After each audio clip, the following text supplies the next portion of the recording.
Kasama ho natin ang tagapagsalita ng Civil Aviation Authority of the Philippines, si Sir Eric Apolonio. Magandang umaga po sa inyo, Sir Eric. Live po tayo sa Bombo Radio Philippines, sir. Yes, good morning po. Si Bombo Genesis po ito, kasama natin si Bombo Genesis. Thank you for joining us sa Bombo Radio Philippines. Yes, sir. Opo. Kamustahin po namin yung pong pagpapatupad po natin ng restriction doon sa pag-ooperate po ng mga drone sa mga nag-rally ho kahapon. Kamusta ho ito so far, sir?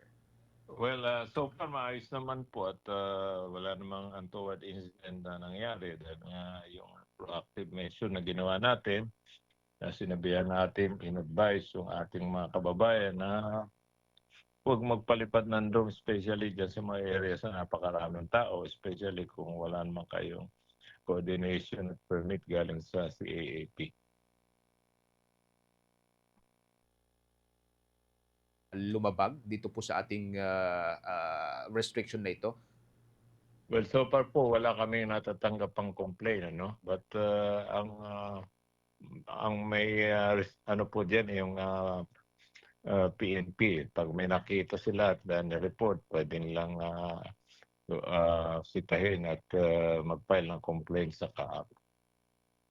So yung ano, I understand na yung mga nakita ho namin mga drone kahapon, tama ho ba? May permit 'tong mga 'to from CAAP? Well, hindi po namin ma-verify, no? Not unless malaman namin kung sino yung mga nagpalipad. But normally ho kasi minsan talagang medyo may katigasan ng ulo ng isang mga kaibigan na kasamahan natin na siguro for vlogging purposes gumagamit sila niyan. Kaya lang implikasyon hindi nila nakikita eh. Dahil once na bumagsak yan doon sa crowded area at nagkaroon ng disturbance, marami masasaktan. Mm. Part nung advisory ninyo kahapon, sir, is that yung mga unsafe drone operation is subject to enforcement action by Civil Aviation Authority of the Philippines at pwede maharap sa administrative, civil, or criminal penalties yung mga lalabag ho dito. Ano? Anong tulad ho ng mga anong mga penalties ng mga to, sir? Una po, yung unang-una yung sa civil disturbance na ganyan, kung magkaroon ng commotion, kung may masaktan po pwedeng liable sila, no? Doon sa damages at meron hong provision ng CAAP kung ano mga penalty, depende ho sa bigat nung nangyari doon sa sitwasyon. Okay. Bumujay, with your questions? Sir, kumusta naman po yung mga sitwasyon ng mga paliparan mula sa pananalasa nitong bagyong Nando?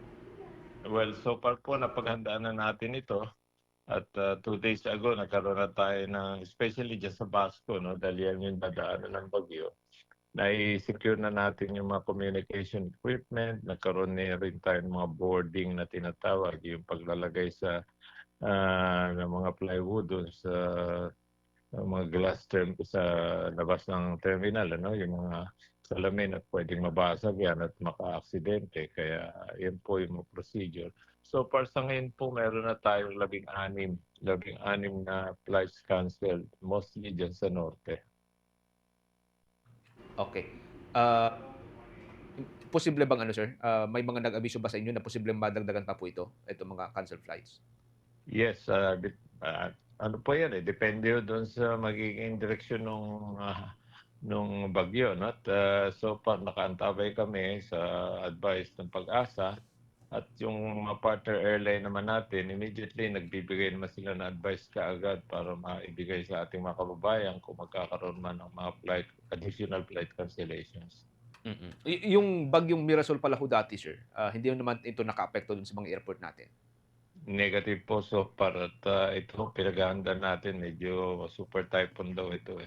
Oo, oo nga po. Sige, Sir Eric, maraming salamat. From time to time, muli kami makipag-ugnayan sa inyo para sa mga dagdag na development sa ating mga paliparan. Ingat po kayo, sir. Yes, maraming salamat po. Magandang umaga. Magandang umaga po.